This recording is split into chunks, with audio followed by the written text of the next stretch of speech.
Ya, terima kasih untuk kelas kamu berdoa. Bagaimana kabar kalian? Apakah sehat? Sehat. Baik. Sebelum pembelajaran, Ibu akan mengecek kehadiran terlebih dahulu. Apakah hadir semua? Hadir. Ya, karena hadir, apakah kalian sudah siap untuk memulai pembelajaran hari ini? Nah, bisa cek sekeliling kalian jika ada sampah bisa dibuang terlebih dahulu. Kemudian siapkan alat tulis. Kemudian untuk alat-alat yang tidak dibutuhkan bisa disimpan di dalam tas. Dan untuk HP-nya bisa disuntik terlebih dahulu ya anak-anak. Nah, Ibu di sini akan menayangkan sebuah video. Bisa kalian simak. Bisa kalian simak terlebih dahulu.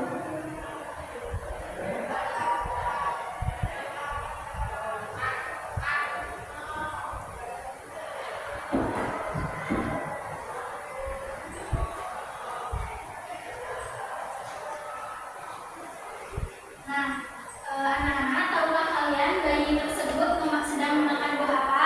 Lemon. Apakah kalian pernah mengonsumsi buah tersebut? Nah, bagaimana rasanya dari buah tersebut? Asam. Ya, asam. Kemudian di sini apakah ada yang tahu ini gambar apa? Baking soda. Kemudian yang ini? Nah, baking soda ini termasuk basa, kemudian jeruk ini termasuk asam. Nah, apa sih fungsi kita mempelajari asam dan basa? Nah, asam dan basa itu bisa kita temui dalam kehidupan sehari-hari. Nah, asam dan basa itu perlu kita pelajari karena asam dan basa itu misalkan ada di dalam tubuh kita juga untuk menetralisir pH yang ada di dalam tubuh. Kemudian untuk tujuan pembelajaran kali ini yaitu peserta didik mampu membedakan larutan asam dan basa. Yang kedua, peserta didik dapat menentukan pH larutan asam basa menggunakan kipas Lakmus dan pH universal. Nah, untuk garis besar pembelajaran kali ini yaitu ada percobaan, kemudian diskusi kelompok, dan yang terakhir ada presentasi.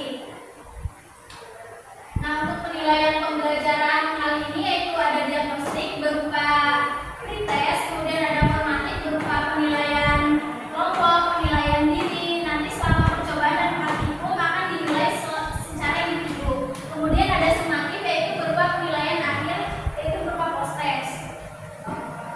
Nah, sekarang untuk mulai pembelajaran terlebih dahulu kalian bisa melakukan pretest, kemudian bisa keluarkan HP, scan barcode yang ada di depan. Ibu beri waktu selama 5 menit untuk mengerjakan pretest.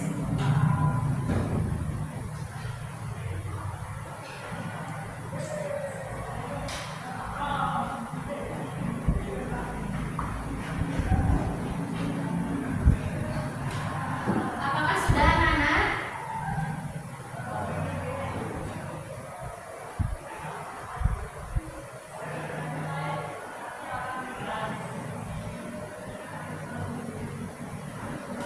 Baik, jika sudah HP-nya bisa disimpan terlebih dahulu ya. Nah, di sini Ibu akan membagi kelompok menjadi 2 kelompok dengan anggota kelompoknya yaitu 2 sampai 3 orang. Untuk kelompok 1 yaitu ada Tifara dan Erwan. Kelompok 2 ada Rizal, ada Aris dan juga ada Hafiz. Kalian bisa duduk satu meja dengan kelompok masing-masing.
Ada. Ya, terima kasih untuk kelompok 2. Berikut kelompok 2.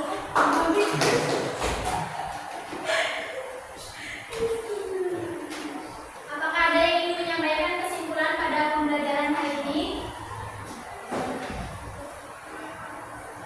Ya, silakan.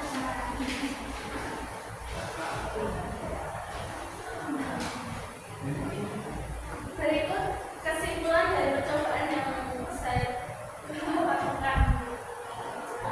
Aquades dan garam bersumber mineral karena ketika kertas lapis merah dicelupkan berwarna merah dan ketika kertas lapis biru dicelupkan berwarna biru. Kertas lapis merah ketika dicelupkan ke dalam larutan basah menjadi warna biru. Kertas lapis biru ketika dicelupkan ke dalam larutan asam akan berubah menjadi warna merah. Larutan yang memiliki pH 7 sampai 14 merupakan larutan basah. Larutan yang bersifat netral memiliki pH 7. Ya, terima kasih bagi para berikut pembicaraan.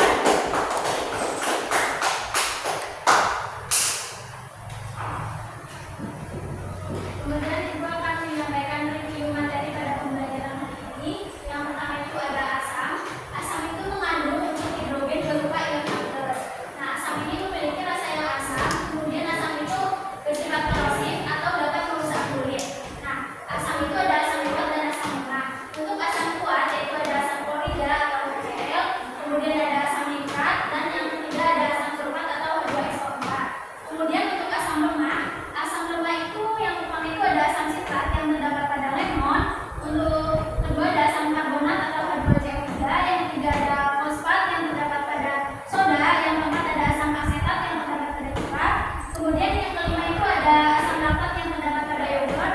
Yang keenam ada asam benzoat yang terdapat pada pengawet makanan. Yang ketujuh yang kedelapan itu ada asam ascorbat sama asam salisilat yang terdapat pada vitamin C, sayuran dan buah. Kemudian yang kedua itu ada basa. Nah, basa ini memiliki ion hidroksida berupa OH-. Nah, basa memiliki rasa yang pahit. Basa terdapat basa kuat dan basa lemah. Untuk basa kuat itu dapat merusak kulit. Nah, yang pertama itu ada natrium hidroksida yang biasa digunakan dalam pembuatan aki mobil. Kemudian ada kalium hidroksida, ada magnesium hidroksida, dan ada kalsium hidroksida. Nah, kemudian ada basa lemah yaitu ada amonia atau NH3, kemudian ada natrium karbonat Na2CO3, dan ada natrium hidrogen karbonat NaHCO3 yang berada pada soda kue, biasa digunakan untuk membuat kue. Nah, di sini tuh ada sifat larutan. Untuk larutan, untuk rasanya itu, untuk asam itu rasanya itu masam, untuk basa itu pahit. Nah, untuk pH-nya itu untuk asam itu antara 0 sampai 7, untuk basa antara 8 sampai 14. Nah, untuk rasa di kulit itu asam itu dapat merusak kulit atau korosif, basa itu licin tetapi basa juga dapat merusak kulit. Nah, dua-duanya itu dapat menghantarkan listrik. Nah, kemudian untuk mengubah warna kertas lakmus. Nah, untuk asam ini yang tadinya warna biru bisa menjadi merah, sedangkan untuk basa yang tadinya merah bisa menjadi warna biru. Untuk reaksinya itu dua-duanya dapat bereaksi dengan logam dan untuk membentuk garam. Nah, kemudian ada pH dan indikator. pH ini apa sih? pH ini adalah alat untuk mengukur suatu larutan mengenai keasaman atau kebasaan suatu larutan. Kemudian pH ini seperti yang tadi dalam tabel. pH itu jika pH-nya di bawah 7, 6 sampai 0 itu merupakan asam. Jika pH-nya semakin rendah, maka suatu larutan itu semakin asam. Nah, untuk pH 7 itu netral, yaitu berupa air terang, aqueous, air mineral. Nah, untuk pH dari 8 sampai 14 itu merupakan pH dari basa. Kemudian ada indikator. Indikator itu di sini terbagi menjadi dua, ada indikator alami dan indikator buatan. Untuk indikator alami itu bisa berupa kunyit, kemudian bunga mawar, kulit manggis, dan lainnya. Untuk indikator buatan itu bisa tadi berupa yang kita lakukan percobaannya itu berupa kertas lapis merah dan kertas lapis biru.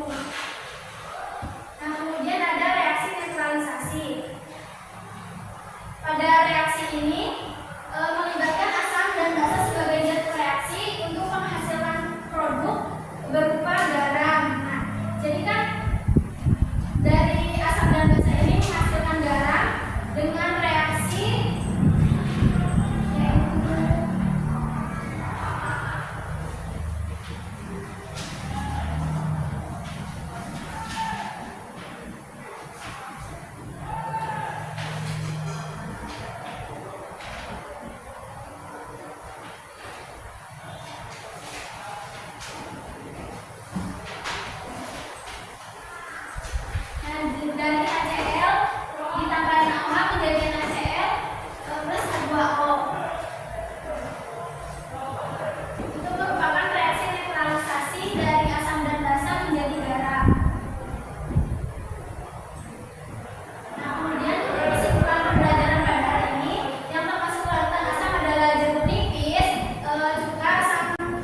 minggu depan.